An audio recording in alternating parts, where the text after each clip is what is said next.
ఒడిస్సా స్టేట్లో జరిగే one of the most famous and India's one of the toughest tradition అయిన ఈ మహాభిషుభ సంక్రాంతి లేదా పాన సంక్రాంతిగా పిలువబడే ఈ పండుగ ఈ చైత్రమాసంలో ఒడిస్సాలో జరుపుతారన్నమాట. అసలు ఇది ఎలా వచ్చింది అని అనుకుంటున్నారా? కళింగ రాజులు వాళ్ళు వాళ్ళ ఇష్టదైవమైన తారాతారిణి దేవి కోసం వాళ్ళు ఇంట్రడ్యూస్ చేసిన ఫెస్టివలే ఈ పాన సంక్రాంతి అన్నమాట.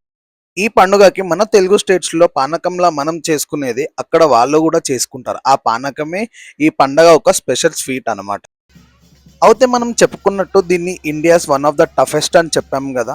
ఇక్కడ నార్మల్‌గా పండగని ఉట్టిగా జరుపుకోవడమే కాకుండా ఇంకో టఫెస్ట్ రిచువల్ అండ్ ఒక ఫోక్ ట్రెడిషన్‌ని మన కళింగ రాజులు వీళ్ళకి అందించారు కదా! దాన్ని ఎలా చేస్తారు అనంటే ఇక్కడ మీరు చూస్తున్నట్టు ఎర్లీ మార్నింగ్ అమ్మవారిని ఏదైతే ఉంటుందో ఇక్కడ వీళ్ళు కొన్ని గ్రూప్స్‌గా డివైడ్ అయిన వాళ్ళు అలా అమ్మవారిని పొద్దున్నే వీధుల్లో అలా జాతరకి తిప్పుతూ తీసుకొస్తూ ఉంటారనమాట.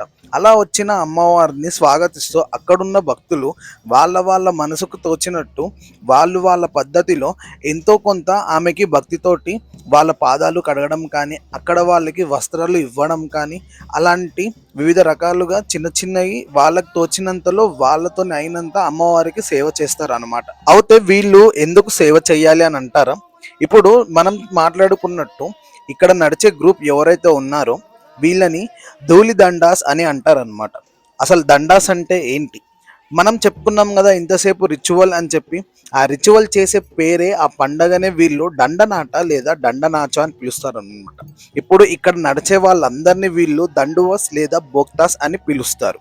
వీళ్ళు 3 రకాలుగా విభజించబడి అగ్నిదండ, ధూళిదండ, పానిదండ ఇలా 3 పేర్లతో పిలువబడే ఈ దండాస్ లేదా దండువాస్ అనే వాళ్ళే వీళ్ళు అన్నమాట. అలా ఉండే ఈ గ్రూప్స్‌లో ఓన్లీ మగవారు మాత్రమే పాల్గొంటారనమాట. అలా చేయడానికి గల కారణం ఏంటి అంటే ఇక్కడ మీరు చూస్తున్నారు కదా!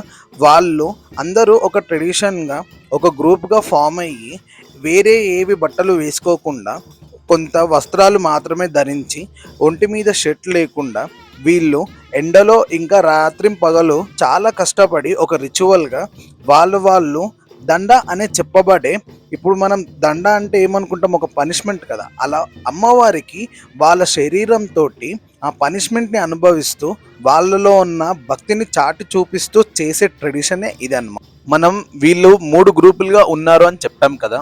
ఈ 3 తరగతుల వాళ్ళు ఈ పండుగని 13, 18 లేదా 21 ఇలా 3 భాగాలుగా ఇన్ని రోజుల్లో వీళ్ళు ఈ దండనాట అనే రిచువల్ని పర్ఫామ్ చేస్తారు అన్నమాట. ఇప్పుడు ఈ చేసే ఇన్ని డేస్లో వీళ్ళు నాన్ వెజ్ కూడా ఏం తినరు, అసలు ఇంట్లో కూడా ఉండరు. వీళ్ళంతకు గ్రూప్గా ఉండి ఒక దగ్గర వీళ్ళు వసతి గృహాలు ఏర్పరచుకొని అక్కడే ఉంటూ అక్కడే వాళ్ళు రాత్రింబవళ్ళు తింటూ నేల మీదనే పడుకొని చేసే ట్రెడిషన్ అన్నమాట. అయితే వీళ్ళు రోజులో ఒక్క పూట మాత్రమే భోజనం భుజిస్తారు. ఆ ఒక్క పూట చేసే భోజనం కూడా రాత్రి సమయంలో చేస్తారు. ఆ రాత్రి సమయంలో భోజనం చేసే ముందు కూడా వీళ్ళకి ఒక ట్రెడిషన్ ఉంటుందన్నమాట. మనం చెప్పుకున్నట్టు ఇప్పుడు ఆ 3 గ్రూప్స్ ఎవరైతే ఉన్నారో వాళ్ళని చూద్దాం. అయితే మనం వీరిని ధూళిదండాస్ అని ఇందాక అనుకున్నాం కదా! అయితే వీళ్ళు చేసే రిచువల్ వీళ్ళ ట్రెడిషన్ మిగతా వేరే 2 గ్రూప్స్‌తోని సెపరేట్‌గా ఉంటుందన్నమాట. అంటే వీళ్ళ పద్ధతి వేరేగా ఉంటుంది. ఇక్కడ మనం చూడొచ్చు. వీళ్ళు ఇప్పుడు నేల మీద ఇక్కడ పడుకొని ఆ దండ అనే పనిష్మెంట్‌ని ఏదైతే ఉంటుందో అది ఆ ట్రెడిషన్‌ని ఇక్కడ ఇలా వీధుల్లో తిరిగి చేస్తూ వాళ్ళు భక్తి శ్రద్ధలతో ఆ ట్రెడిషన్‌ని కాళికామాత అయిన అమ్మవారి కోసం ఆచరించి చూపిస్తారు అన్నమాట. అయితే ఇక్కడ హిజరాలకు కూడా ఒక ప్రాధాన్యత ఉందన్నమాట. వాళ్ళు కూడా శివపార్వతులకు పూజ చేస్తారు కాబట్టి ఈ కాళికామాతకి చేసే ఈ ట్రెడిషన్‌లో వాళ్ళ తరపున వాళ్ళు చేసే అంత పద్ధతిలో వాళ్ళు కూడా ఇక్కడ ఈ దండాస్ లేదా దండోవాస్ అనే వాళ్ళతోని అయినంత ఆ ట్రెడిషన్‌ని వాళ్ళు కూడా వీళ్ళతోని జరుపుకుంటారు అన్నమాట.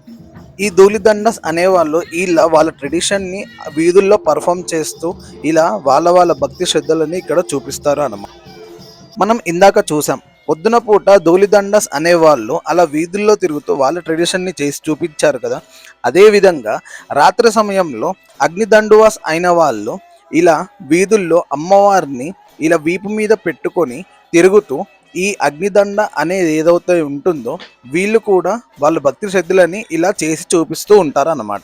ఇప్పుడు ఈ దండువాస్ పొద్దునంత వీధుల్లో వాళ్ళ ట్రెడిషన్ని పర్ఫామ్ చేశాక మనం అనుకున్నాం కదా వీళ్ళు ఒక ప్లేస్లో ఒక దగ్గర వాళ్ళు ఉండడానికి ఏర్పాటు చేసుకుంటారా అని. అలా రాత్రి సమయంలో మళ్ళీ వీళ్ళు భక్తి శ్రద్ధలతో స్నానాలు ఆచరించి ఆ తరువాతకి అందరూ ఒక దగ్గర ఇలా పర్ఫామ్ చేస్తారనమాట. ఇలాంటి సమయంలో అమ్మవారు కూడా వీళ్ళకి వస్తుందని చెప్పి ఇక్కడ ప్రతీతి. మీరు చూసారు కదా ఇప్పుడే ఇక్కడ ఒక ఆమెకి అమ్మవారు వచ్చిందనమాట. అలాగే నెక్స్ట్ మీరు చూడొచ్చు ఇక్కడ చాలామందికి దేవత అనేది ఒంటి మీదికి వస్తుందన్నమాట. అలా వచ్చినప్పుడు వీళ్ళు ఆ దేవత వచ్చిన మనిషి ఎవరైతే ఉంటారో వాళ్ళని భక్తి శ్రద్ధలతో పూజిస్తూ స్వయంగా కాళికామాతని వీళ్ళకి దీవెనలు ఇవ్వడానికి వచ్చింది అని చెప్పి వీళ్ళు నమ్ముతారు అన్నమాట. ఇప్పుడు మీరు చూస్తున్నారు కదా ఇతని చేతిలో ఉన్నది ఇది గడ్డితోటి ఇంకా ట్రెడిషనల్ మెథడ్లో చేసేది అనమాట. వీళ్ళు ఈ సమయంలో వీళ్ళు అగ్నిని వేరే మ్యాచ్ బాక్స్ లేదా అగ్గిపుల్లతోని వెలిగించకుండా ఇలా మంట వచ్చే సామాగ్రితోటి వీళ్ళు ధూపం కానీ అమ్మవారికి హారతి ఇవ్వాలి అనుకున్నా కానీ దానితోనే చేస్తారన్నమాట. దీన్ని ఎంత పవిత్రంగా భావిస్తారు అంటే ఇప్పుడే కాదు మళ్ళీ వచ్చే మహాభిషువ సంక్రాంతి అయ్యేంత వరకు దాన్ని ఆరిపోకుండా వాళ్ళు అలానే చూస్తారంట. మళ్ళీ వచ్చే సంవత్సరం దీనితోటి ఇంకో కొత్తది అయినా అలాగా ధూపాన్ని ఇంకా దీపాన్ని పెట్టి ఆ మంటని వెలిగించడానికి దీన్నే ఉపయోగిస్తారంట. ఇదే సమయంలో వీధులలో ఇలా శివపార్వతుల వాళ్ళ కథ అయినా అలాంటివన్నీ ఇలా చిన్న చిన్న నాటకాలుగా చేస్తూ అక్కడ వారికి వాళ్ళ యొక్క ఆ ట్రెడిషన్ని వాళ్ళ వాళ్ళ భాషలో వాళ్ళ వాళ్ళ పద్ధతిలో చేసి చూపిస్తూ ఉంటారన్నమాట.